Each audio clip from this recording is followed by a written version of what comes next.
It started with a man sitting alone on a cold metal bench at gate 42, his little daughter curled up beside him under a thin blanket. The hum of the airport filled the silence, the sound of rolling suitcases, distant announcements, and the faint tapping of rain against the windows. He wasn't supposed to be there that night. No one ever plans to sleep in an airport. But life, with its unpredictable cruelty and hidden grace, had other plans.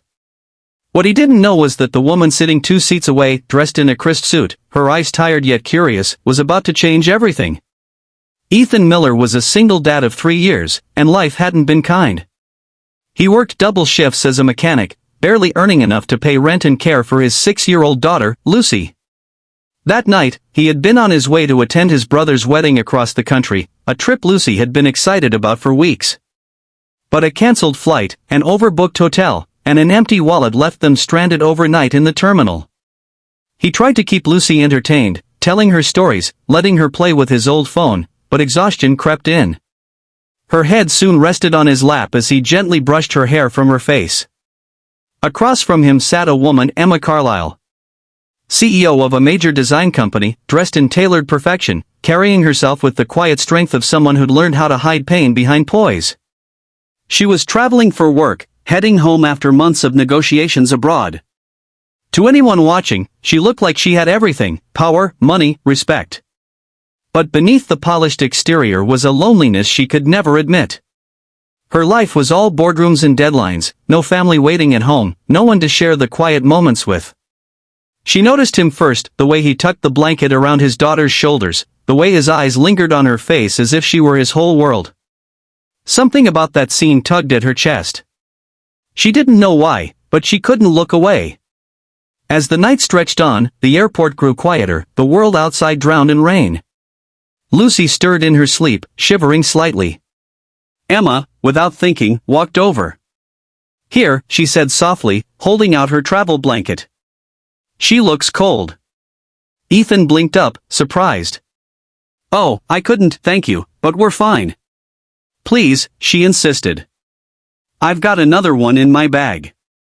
He hesitated, then smiled gratefully. "Thank you.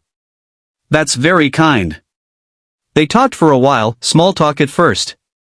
About travel, delayed flights, the terrible coffee in airport vending machines. But soon, the conversation deepened. She learned he'd been raising Lucy alone since his wife passed away 2 years earlier. He learned she had built her company from scratch after losing her father, the only person who had ever believed in her dream. The night turned softer, the rain quieter, and for the first time in a long time, both of them felt seen. When morning came, their flights were finally rebooked. Ethan's plane was leaving from another gate, and as he packed Lucy's things, Emma felt something ache inside her chest. She didn't even know his last name. "It was nice meeting you, Ethan," she said with a smile that hid her reluctance. "You're doing an amazing job with her." He chuckled softly, brushing hair from Lucy's eyes. "Trying my best.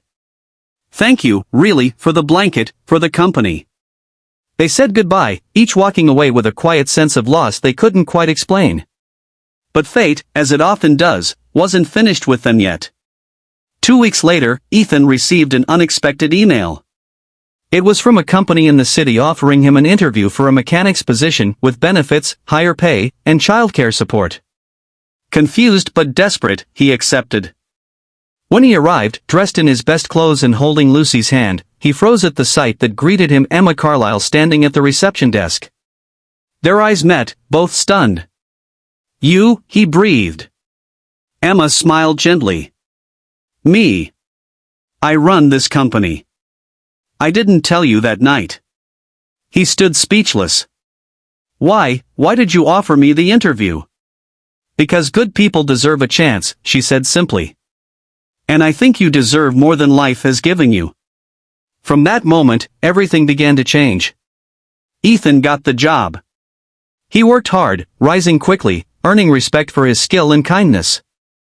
Lucy adored the office staff, especially Emma, who always had time to talk with her. Over months, their bond grew not just between a boss and an employee, but between two hearts that had known loss and found healing in each other. But love isn't always easy. Gossip started. Rumors spread. People whispered about favoritism, about Ethan's sudden promotions. He tried to distance himself, but Emma wouldn't let go. "Let them talk," she told him one evening after hours, her voice trembling. "They don't know what we've been through. They don't know us." Still, Ethan hesitated. He was afraid of losing his job, of jeopardizing Lucy's stability. He didn't think he was enough for someone like her, a woman who could buy anything she wanted. But she didn't want wealth or power. She wanted the warmth of a family, the laughter of a child, the simple love that he carried so naturally. One evening, as the sun set through the office windows, Lucy ran into the room holding a drawing she'd made. It showed 3 stick figures holding hands, her dad, and Emma. "Look," she said brightly. "It's us." Ethan's eyes filled with tears. Emma knelt down beside Lucy, her voice breaking. "It's beautiful, sweetheart."